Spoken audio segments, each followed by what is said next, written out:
To start us out this morning, it's my pleasure to introduce you to Karen Kennedy, Commercial Counselor and Senior Trade Commissioner at the Embassy of Canada to Spain. Karen will speak to us this morning about business opportunities for Atlantic Canadian companies in the Spanish market.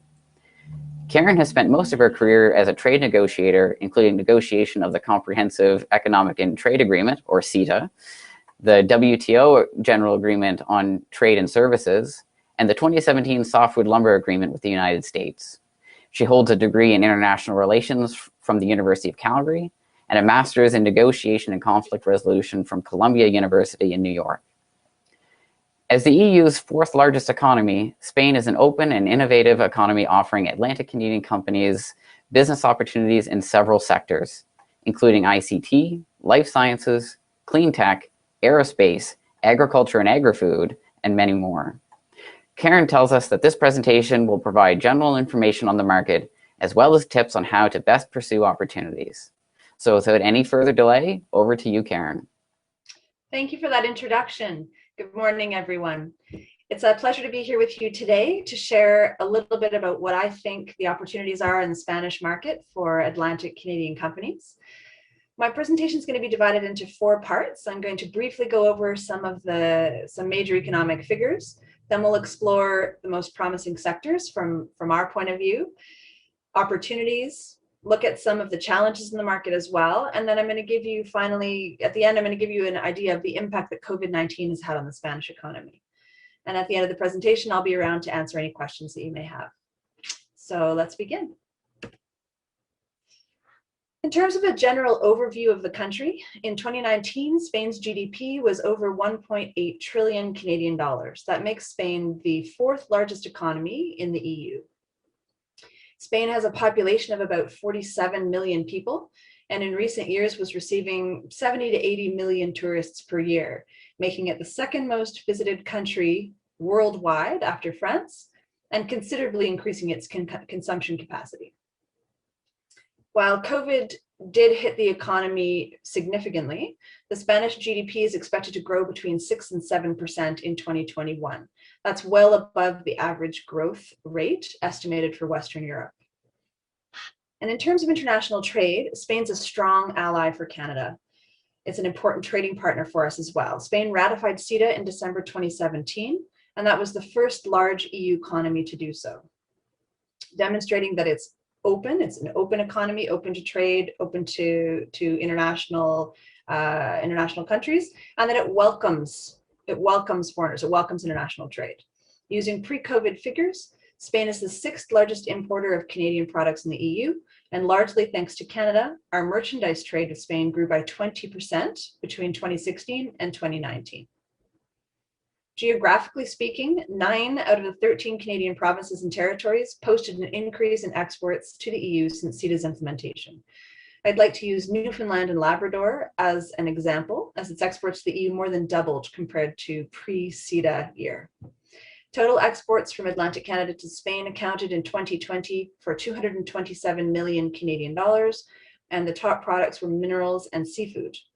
I'm proud to say that Canada is the first non-EU supplier of lobster in Spain. And obviously we have Atlantic Canada to thank for this. We have a strong presence in Atlantic Canadian companies in the seafood sector here in Spain.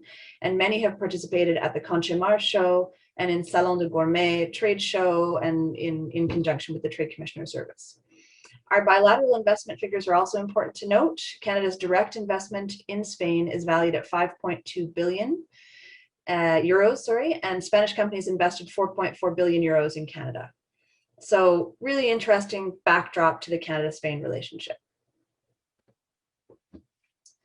So I'd like to focus on sectors that we believe offer pretty interesting opportunities for Atlantic Canada. I'll start with clean tech and energy. So these are important not just in Spain, but also across the EU. Spain's a leader in the EU's push to develop new clean technologies, as well as more sustainable ways of sourcing and producing energy. We see opportunities, especially in the areas of hydrogen, energy storage, and smart grid technologies, as well as in the growing bioenergy market.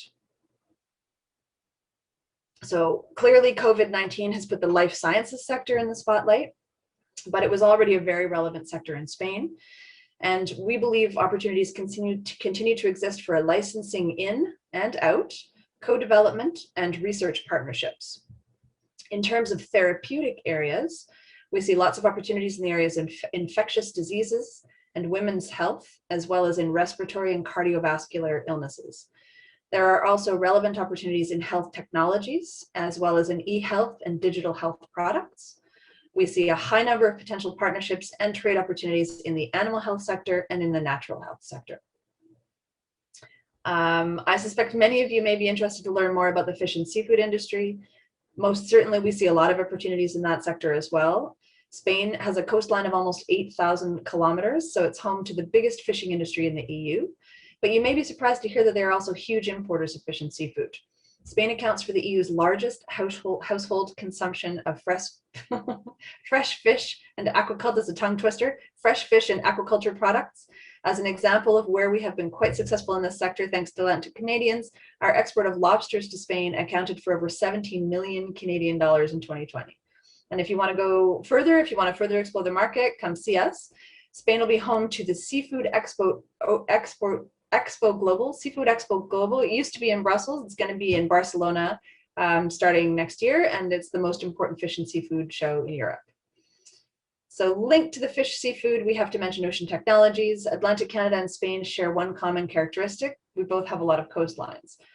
As an important strategic shipping center and a logistics platform in Southern Europe, Spain depends heavily on ocean tech. One specific area of opportunity is in smart ports. The national agency that manages the most important ports in Spain plans to spend 4.5 billion euros between 2020 and 2024 for the improvement of the infrastructure and operations of those ports. Another relevant sector is aerospace. Spain is home to Airbus. Everybody knows Airbus. Airbus's division for military transport, as well as many large tier 1 Airbus suppliers. So many Atlantic Canadian companies are well positioned to work with local firms in the sector, as well as directly with Airbus Defence and Space. Metamaterial Technologies, or MTI, a company from Dartmouth, provides a great example of how Atlantic Canadian companies can work directly with Airbus. Both companies partnered for the development of a unique optical filter system, and it provides pilots and aircraft protection from laser glare, which will be available for all aircraft. Airbus was recently approved as a bidder for the Strategic Tanker Initiative, or the Strategic Tanker Transport Capability Project in Canada, and we're sure it's going to be looking for new partners in Canada as it prepares for that bid. Also with great potential, the ICT sector, of course, undoubtedly it's going to grow over the next number of years, especially because it's getting an important portion of the COVID-19 recovery funds. We suspect there will be a lot of opportunities in the areas of cybersecurity, artificial intelligence, robotics, and automation going forward, thanks to the government's digital agenda, which has ambitious ICT goals and supports R&D.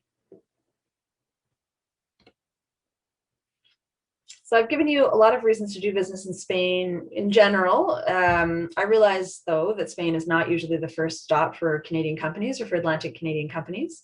I think it should be. The Spanish are very open, and I would even go so far as to say eager to do business with Canadians.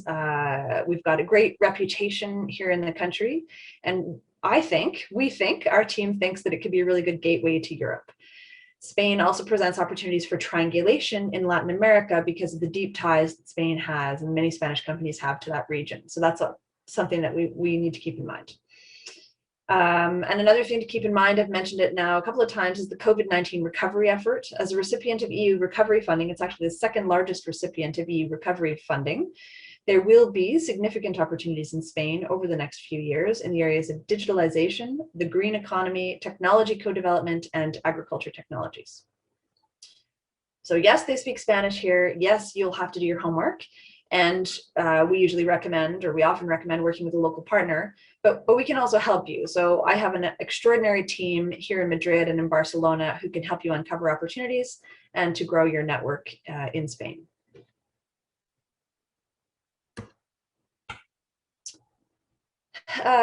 Like everywhere, COVID had a severe impact on the Spanish economy. Spain actually was one of the earliest and hardest hit countries in terms of COVID, and we had one of the most restrictive lockdown measures in the world. On the bright side, they've issued over $100 billion, 100 billion euros, pardon me, of state-backed loans to support businesses, and they should receive around 140 billion euros, a combination of grants and loans, of the EU coronavirus recovery package. The Spanish government, once those funds are approved, the Spanish government is planning to front load most of the spending. So they want to place $72 billion between 2021 and 2023, particularly in the areas of green investment, environmental projects, and digital transformation, or digitalization, they say here. Some examples of specific government targets include ambitious goals in electric vehicles on Spanish highways, energy efficient buildings, deployment of 5G networks, the administration of digital training programs to about 2.5 million small and medium-sized enterprises.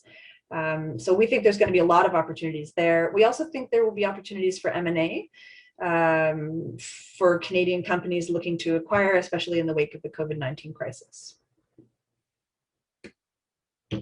Oh, that's it.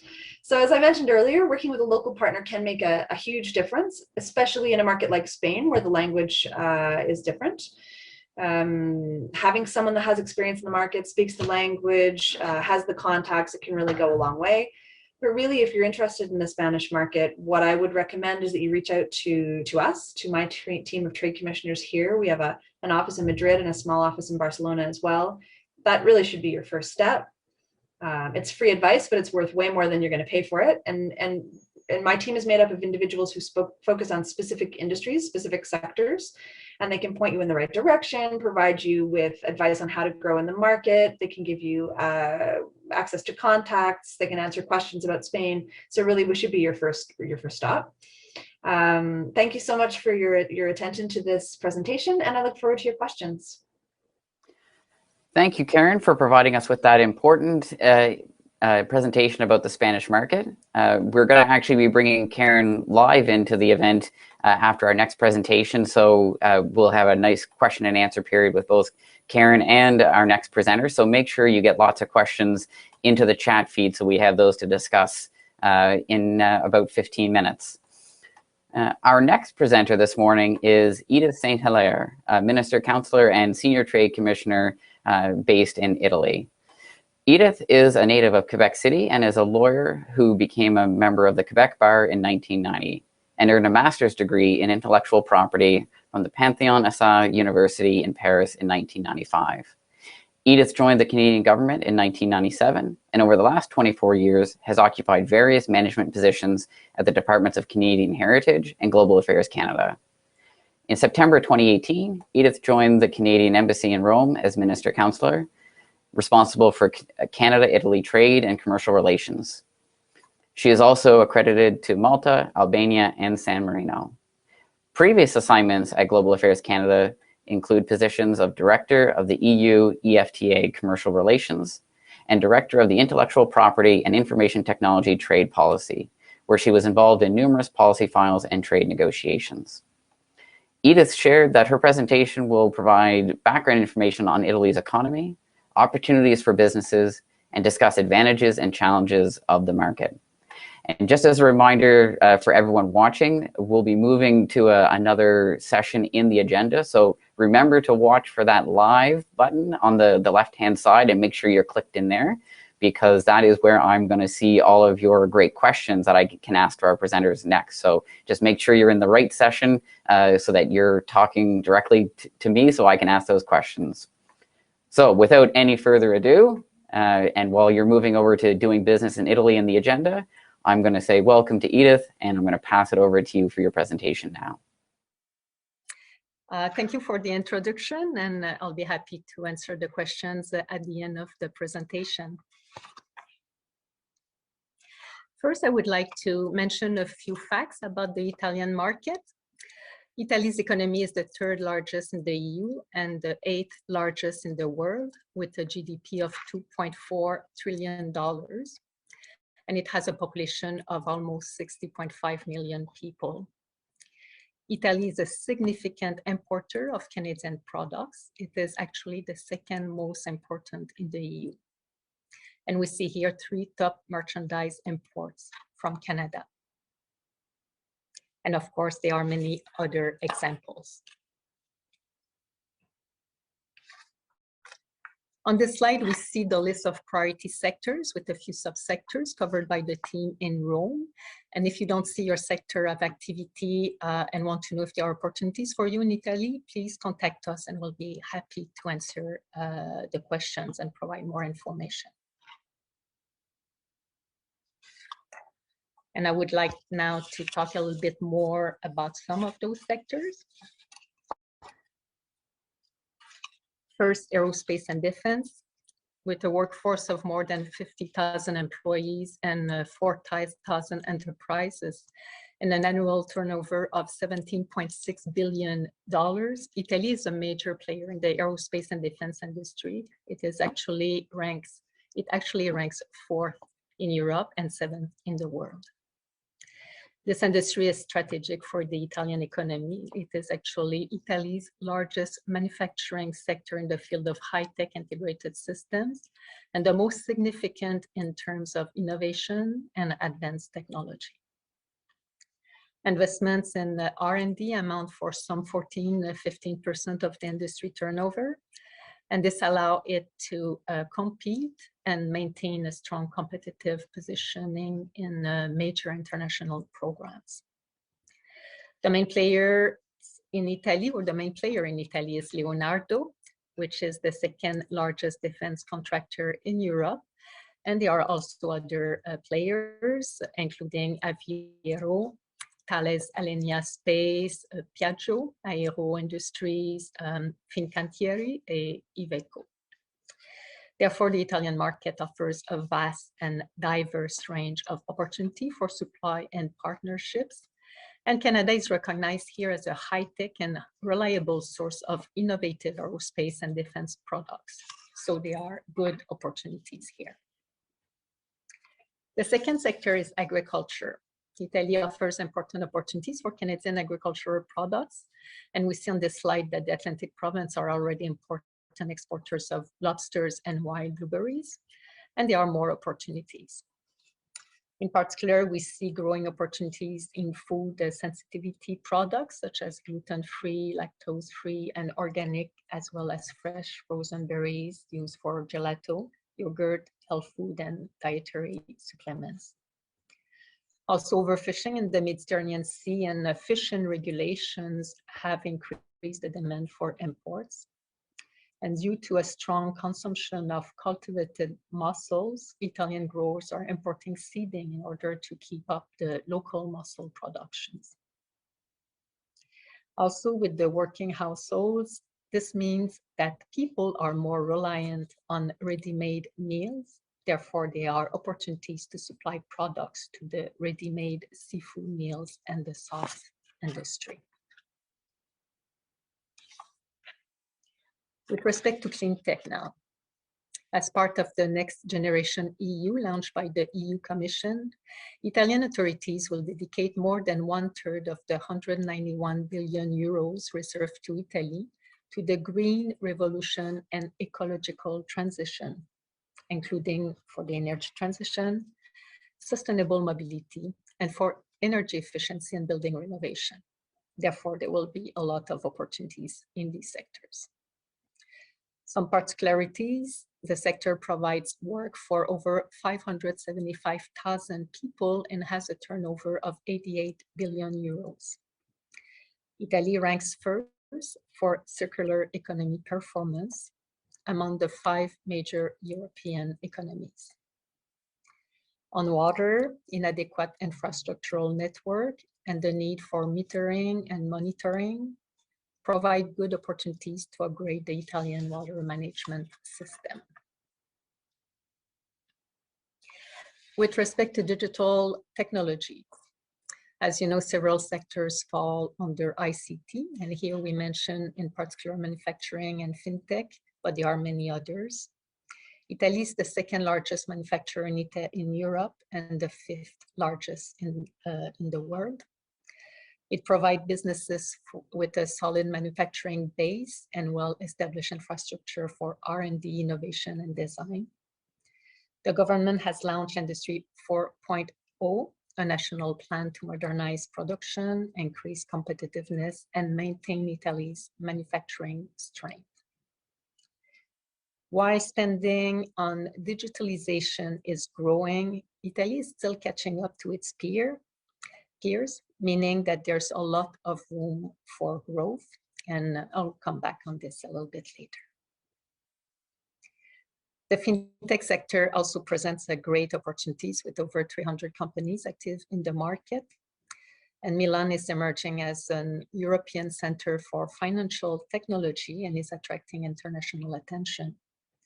New market entrants join a well-established financial services sector, which hosts some of Europe's largest banks by market cap, as well as major players in the insurance industry.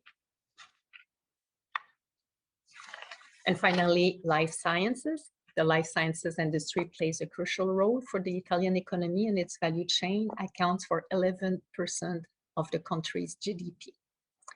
With more than 1.7 million employees between the public and private sectors and almost 5,000 enterprises, the sector generates almost $7 billion in R&D spending. We mentioned a few subcategories here.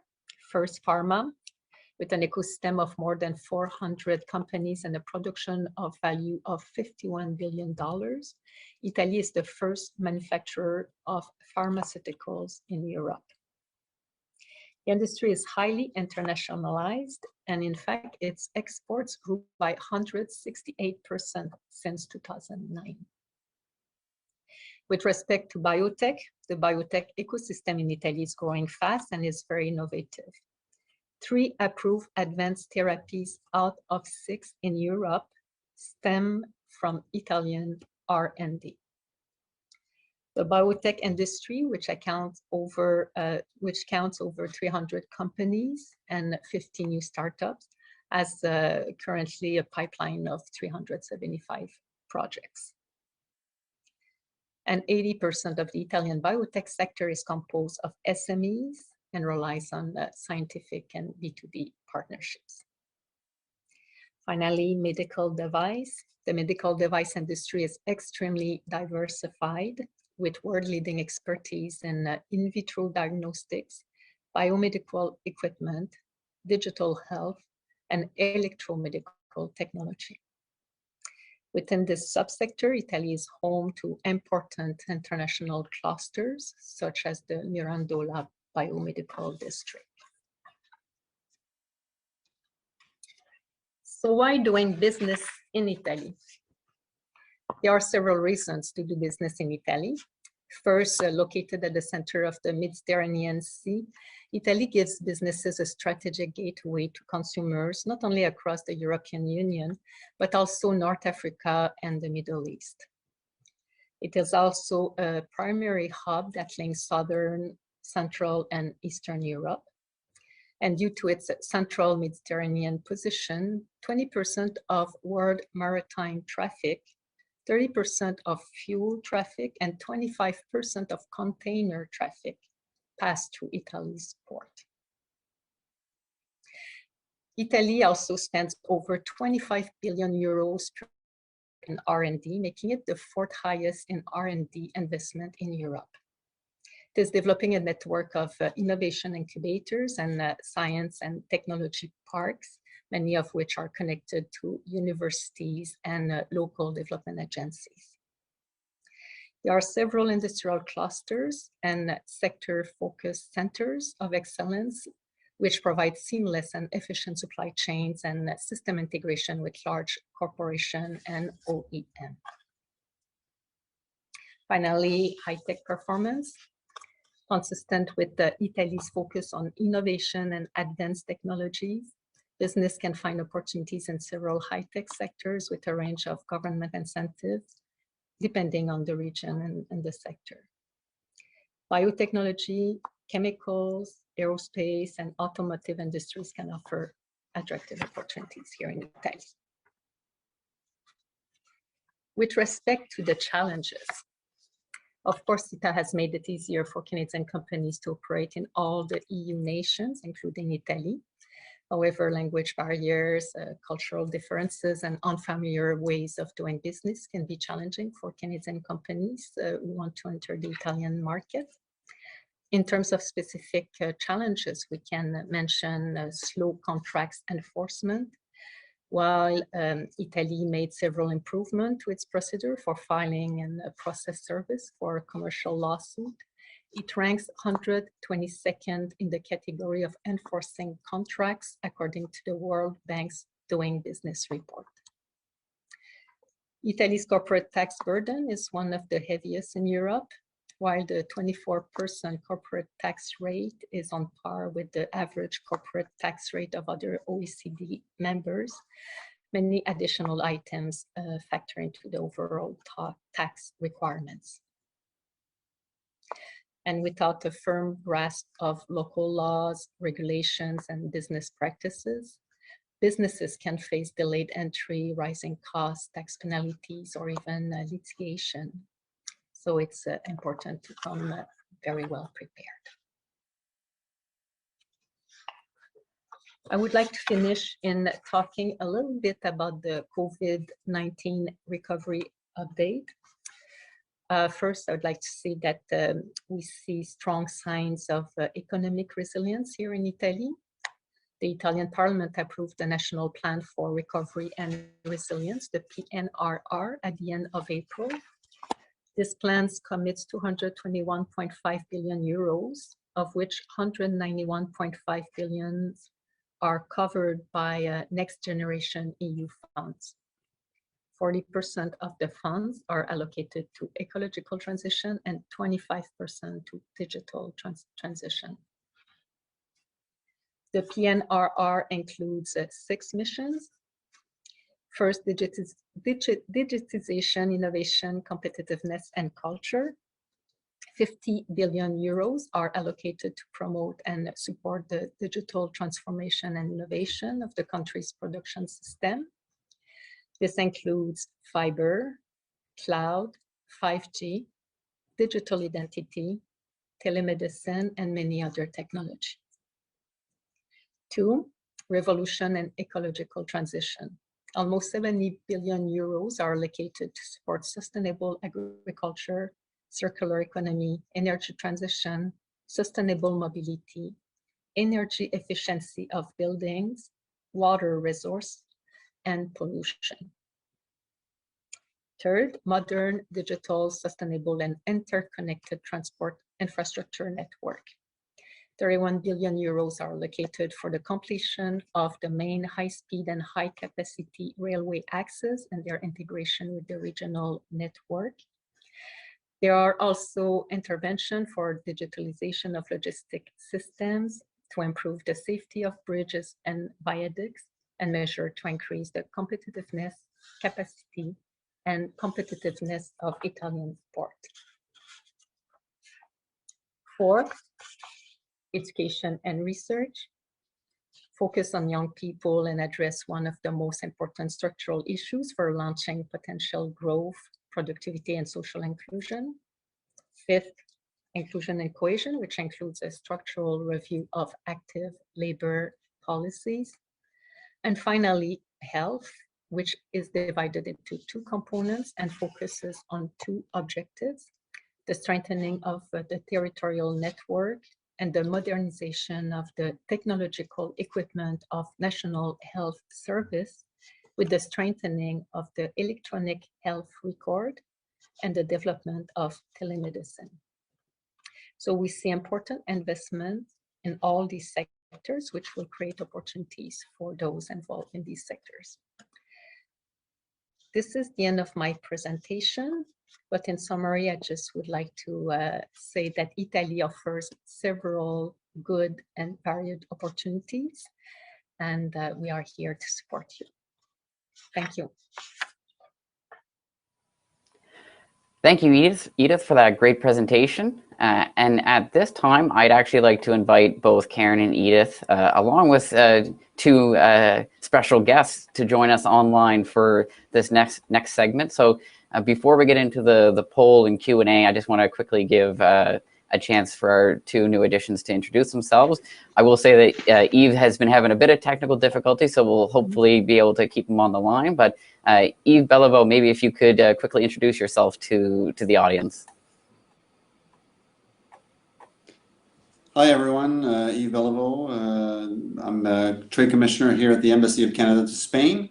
I've been here in total for about 6 years, but I'm also from Atlantic Canada, so it's nice to connect with all of you out there.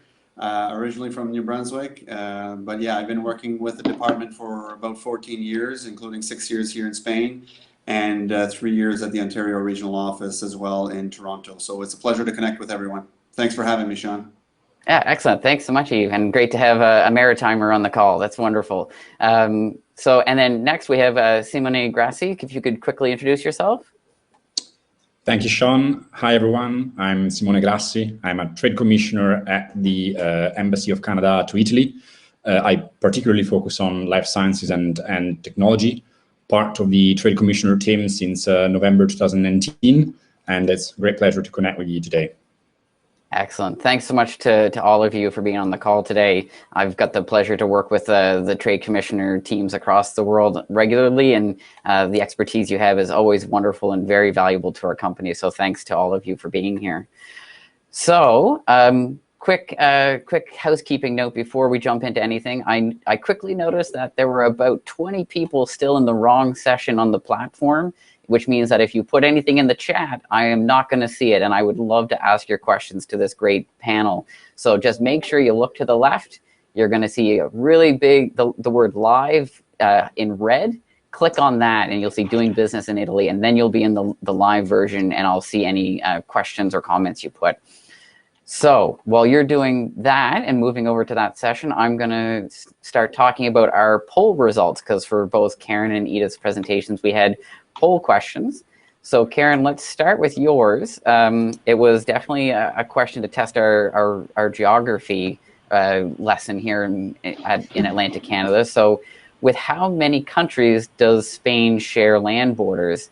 And it was an open-ended question, so we ended up getting 3, 4, and 5 as responses. So I mean, you know, we're all eager to hear what the result is. What's the right answer? So those of you who answered 5 either have exceptional Googling skills or your geography is top notch, because the answer is 5. People remember about France and Portugal and Andorra, but they sometimes forget about Morocco, and they sometimes forget about Gibraltar, which means that Spain actually shares a land border, weirdly, with the UK.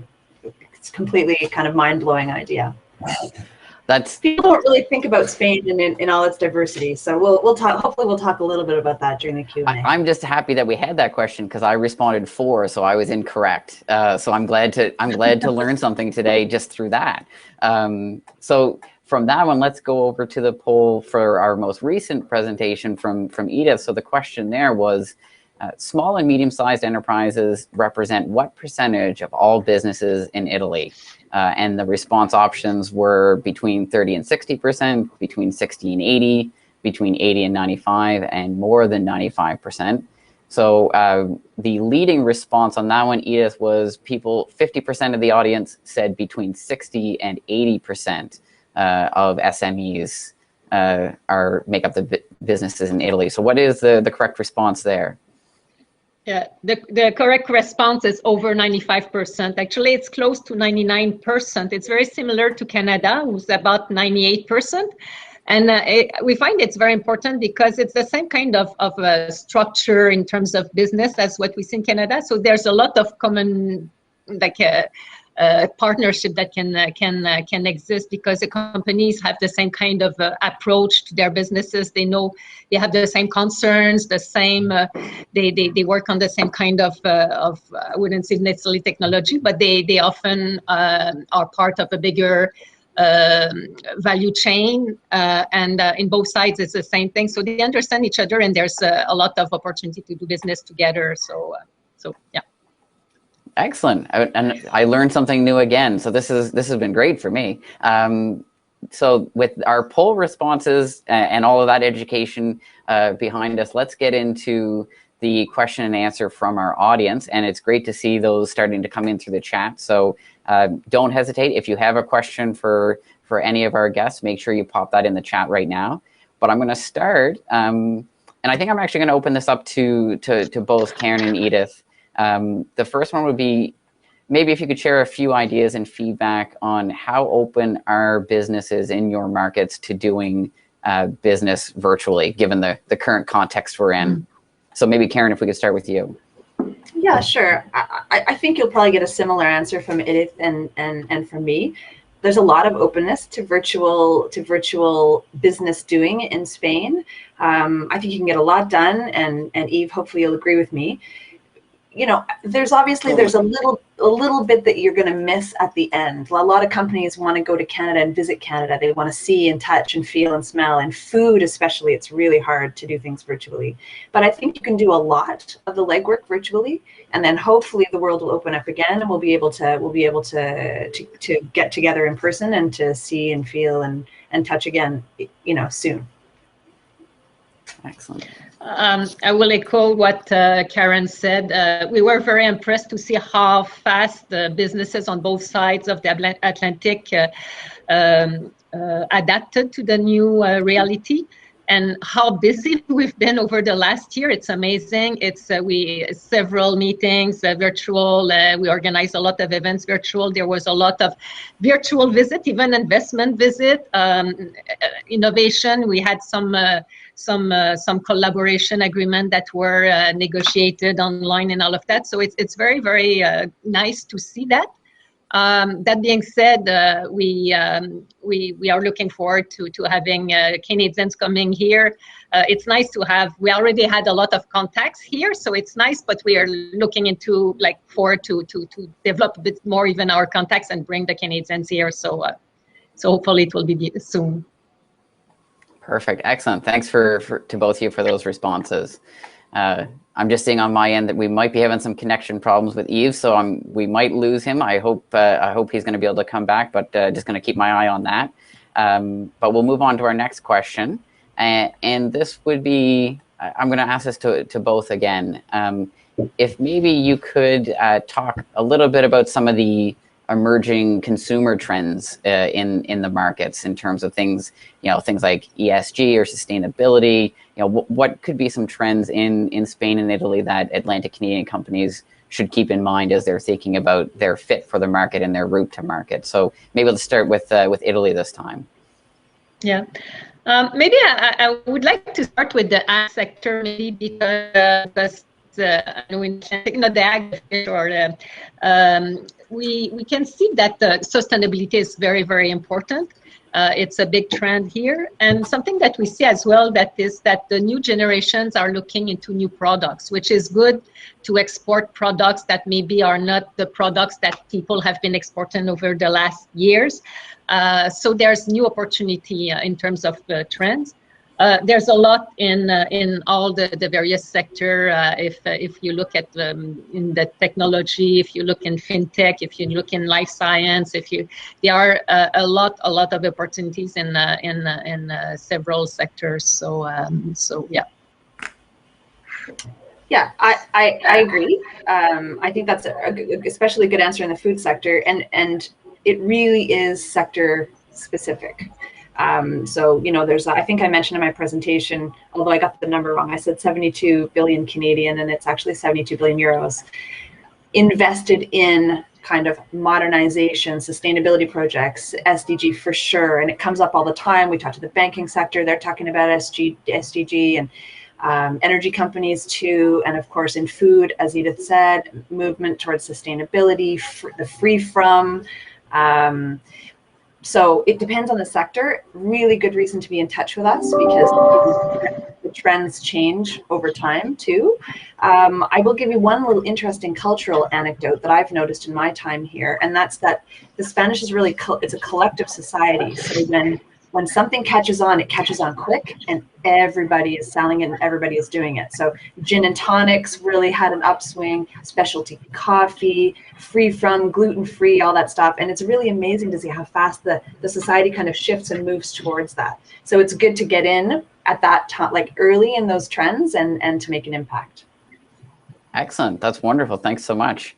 And maybe continuing on the theme of trends, another question that came in was, is there support for food diversion programs in Italy and Spain? So maybe Simone or Edith, if you could start us off with that one.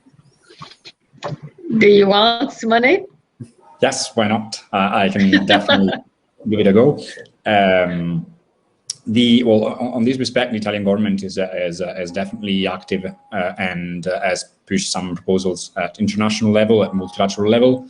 At the same time, it's something that's taking time to catch up on the market, and we'll be definitely doing some research to be able to get back to you with a very specific and precise answer on that respect. Excellent. Yeah, and when you asked us that question, Sean, I had no idea. And so I went out to my amazing team of trade commissioners, and I actually did get that, yes, food diversion is becoming increasingly popular in Spain among chefs and other communities.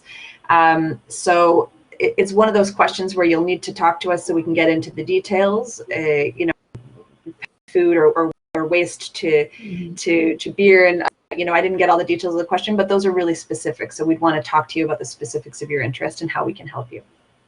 Excellent. Great reminder for everyone that, you know, when you're looking to enter a new market, the Trade Commissioner Service and the people on the ground in the market with the federal government are excellent resources for you to access for that.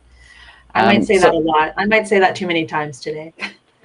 That's okay. It's good to remind people of something that's true. So it's an excellent thing for everyone to remember. Very much a great team approach. If you look at the working with your export development partners in your province and your federal partners on the ground in the market, you're going to get probably the best information you could have for forming that strategy. So we got lots of trend questions coming in. So I'm going to keep on the theme and. So the one that just came in, are Spanish and Italian consumers interested in trying new food products and broader? Are they early adopters or late adopters? So let's start with Spain. I do see that Eve was able to reconnect. So you know, we'll see if maybe we can get an answer on that one from you, Eve. Oh, well, maybe I would think that Spain is quite ahead of the curve when it comes to trying new things with food. Spain has a very high concentration of Michelin-starred restaurants, very avant-garde chefs, and I think, well, I'm a bit of a foodie, and I know that Karen is as well.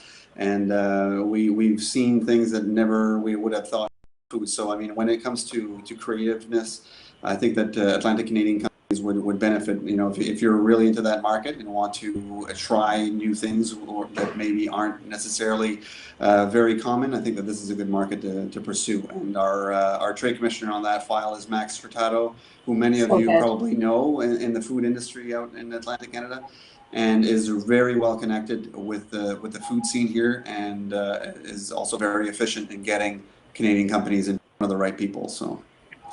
I'll just add a little nuance, if I may. So yes, I think the Spanish are open to new food products or food trends, but really this is a market that likes its own food. So by far the most popular restaurants in Spain are Spanish restaurants, and the food is very good. So getting into a new trend, you know, it can be a little bit of a ramp up. And I'll give you two examples. We've tried to get bison into the Spanish market, and we've tried to get beef into the Spanish market, both from Canada. Bison is taking forever, and it's not really catching on, and I think it's just a little out there. Whereas beef, we've got fabulous now Canadian successes in beef. So what we try to do is we try to match the Canadian product with the local taste and the local consumption habits and the trends that are working here. Sometimes it's a natural match. Sometimes we have a little more work to do.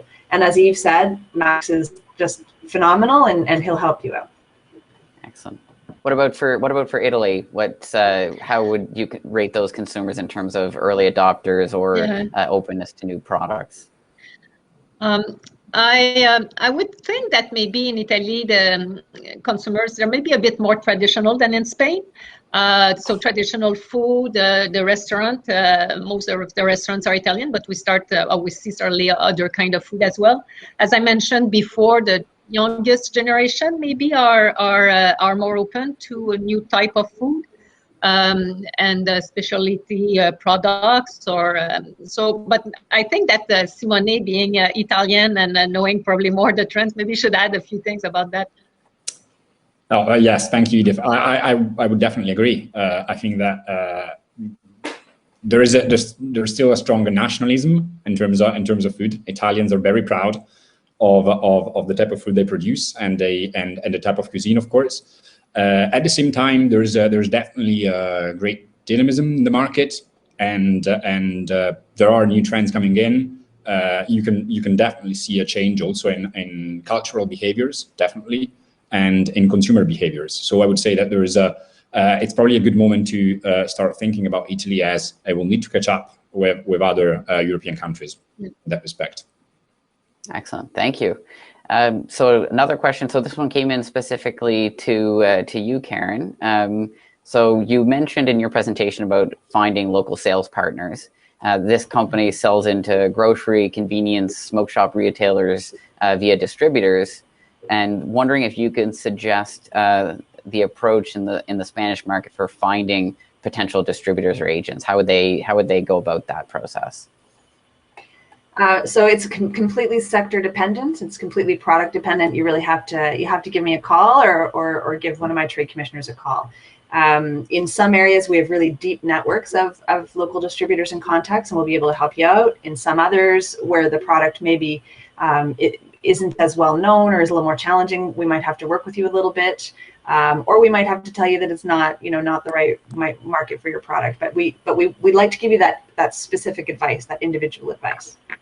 Excellent. So write to us. Yes, exactly. And we're gonna keep that trend going. Make sure that when you've got those specific questions, connect with the folks in market, with the Trade Commissioner Service, and get that intelligence that you need for when you're building your plan. And I see another one come in, probably similar type of question that just came in around specific product in terms of crackers.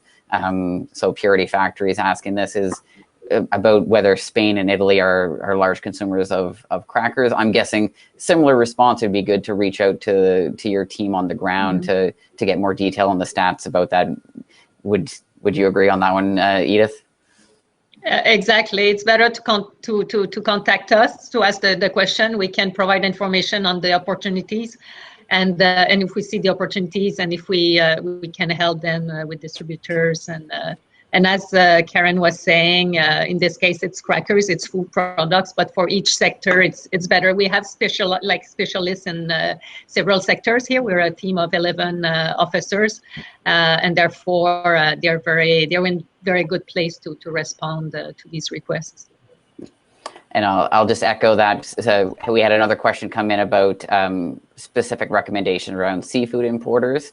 To get in touch with. So again, probably the best recommendation to get in touch to talk to the Trade Commissioner specific on seafood, to start talking about specific importers to get in touch with. Yeah, I mean, on seafood, we're very well coordinated with your Atlantic Canada Food and Beverages Association, and we do a couple of big seafood shows in Spain and Europe every year. So we know everybody in that sector. So yeah, we can certainly help. Excellent.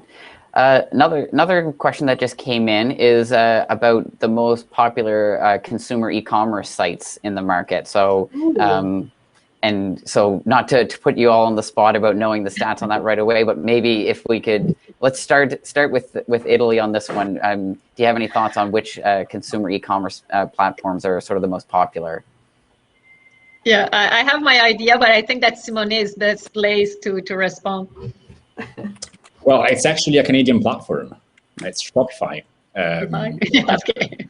Providing e-commerce to from multinationals to small consumer shops. Shopify is really well connected here in the market. There are obviously local providers, and something interesting about Italy and e-commerce. Italy has never been considered a front runner in terms of e-commerce, because digital payments and just the consumer adaptability to digital platforms was always a reason for concern. And if you look at data compared to other European countries, for the last few years, Italy was lagging behind Over the last couple of years, from 2018 onwards, there has been spectacular growth, and consumers are every day switching to digital, and e-commerce is definitely a good, really good opportunity to address directly Italian consumers. And what about for you, Karen and Eve? Yeah, similar answer for us. It's not traditionally been an e-commerce market, and it is increasingly so. Pandemic had a huge impact on consumer behavior for lots of obvious reasons, but now more and more stores are using e-commerce to sell to consumers. But I want to pull Eve into this one too, because he spent quite a lot of time working on this kind of stuff. Yeah, Shopify hasn't maybe made as much inroad yet into Spain, unfortunately, but they are growing. They have hired somebody locally to do business development, and we regularly see them in the news media. However, I mean, obviously, Amazon has grown significantly in the last year, thanks to the pandemic, probably. But also, there's some new platforms that are appearing in the market, such as Zalando, to sell maybe more on the clothes side and on maybe more for smaller merchants. So there seems to be some new entrants in the market, but of course, to deal with Alibaba or Amazon locally against those, very tough to penetrate the market. But for smaller platforms, they are making some inroads. But yeah, Alibaba is very big as well here in Spain. I mean, I'm an avid e-commerce consumer, and so many more stores that I buy from now sell and have really good e-commerce platforms. So basically anything you want to sell, you can sell it here over e-commerce. We just have to find you the right platform. Excellent. Those are really great insights from everybody. Thank you for that. So next one is going to be for you, Karen. So from your experience, what are some of the most successful market entry strategies for companies looking to enter the Spanish market? I feel like you're setting me up on these, Sean, to be able to give the same answer over and over and over again. No, I mean, we call us first. We will give you lots of good sector-specific advice and advice on local contacts. I think I'm going to pull another good example out to use it as an encouragement to work with a local partner or to be in touch with local partners. So there's this great e-bike solution out of Quebec called PBSC. They are relatively new to the Spanish market, and they worked with a large local, well-known construction company, Ferrovial, I think, from Ferrovial, and they started in Barcelona. They're now also in San Sebastián and A Coruña. So 3 different cities. You can see these great red Canadian bikes all over the place. And the secret to their success really was working with the local partner, because the partner knew about government procurement practices with the different municipalities, how to navigate, because procurement can be complicated. So how to navigate all those government processes. It worked really well. So talk to us and think about a local partner. Excellent. Thank you. Next question. I'm going to start on the Italian side, but I think this is probably a relevant question for both. But so are there cultural differences in the way that Italians do business? And then same question again for Karen afterwards. I find it's difficult to say if it's a big difference, but I would say in general, the Italian, they're very, very formal at the beginning. It's very important to be very, approach them a polite way. They are, there's the hierarchy in the business, and to respect that. It's sometimes also you may feel that it takes a bit longer to hear back from the company, and doesn't mean that they won't respond. Sometimes it can be a bit longer.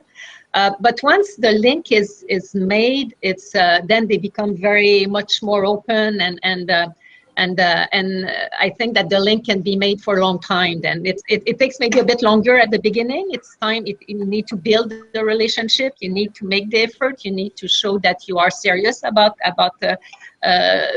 coming in the market or doing business with them. But once there's the confidence, then it is quite strong, and I don't think they would like to change regularly their counterpart or the going with another business after. So yeah, maybe that's the main things I would say. Maybe Simone, I don't know if you would have something else to add, but no.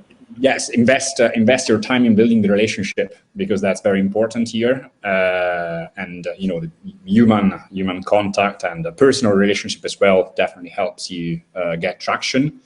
And also something that's always worth keeping in mind. Negotiations might take a bit longer here. It's the pace of discussions is sometimes slower. And therefore, yeah, take your time to build a relationship and stick to it with Italians. It will definitely work and pay off in the long run. Excellent. What about on the Spanish side, Karen? Yeah, I mean, I think Simone, you really said it quite well. That invest in personal relationships. I think that's probably true of every market, but it's certainly true in Spain. When I first came to Spain, I was very surprised at how many things that we share, Canada and Spain. Very polite, kind of courteous societies, family oriented, Edith talked about, her quiz question was how many SMEs are family owned. It's the same thing here, 99% or something like that are SMEs. Many of those are family owned. So that sort of the texture of our societies, even though we don't share a lot of history maybe, but we share a lot of commonalities, which is great. And I think that carries over into the business environment too. So for sure, the personal relationships are fundamental, but I think it's quite a comfortable place to do business. Obviously, Spanish is going to be a challenge, another good reason for a local partner, but the feeling, I think, in the business relationships is quite familiar. Yves looks like he's frozen again. If he's not, I'll ask him to jump in. I think he is. I think we're having some connection problems there. Yeah. Yeah, I'm sure he would agree with me anyway. I believe you on that one, Karen.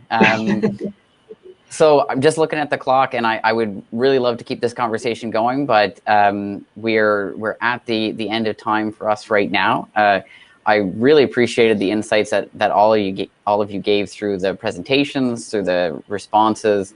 Again, key takeaway for everyone is don't hesitate to reach out to contact the Trade Commissioner service in the market that you're looking at. You've got some faces to names here now, so feel free to contact if Spain or Italy is on your radar. So thank you to Karen, Edith, Simone, and Yves for your insights and for being with us today. Really appreciated it, and looking forward to chatting with all of you again soon. So thanks so much. Thanks, Sean. Thank you. Thanks. Thanks, everybody.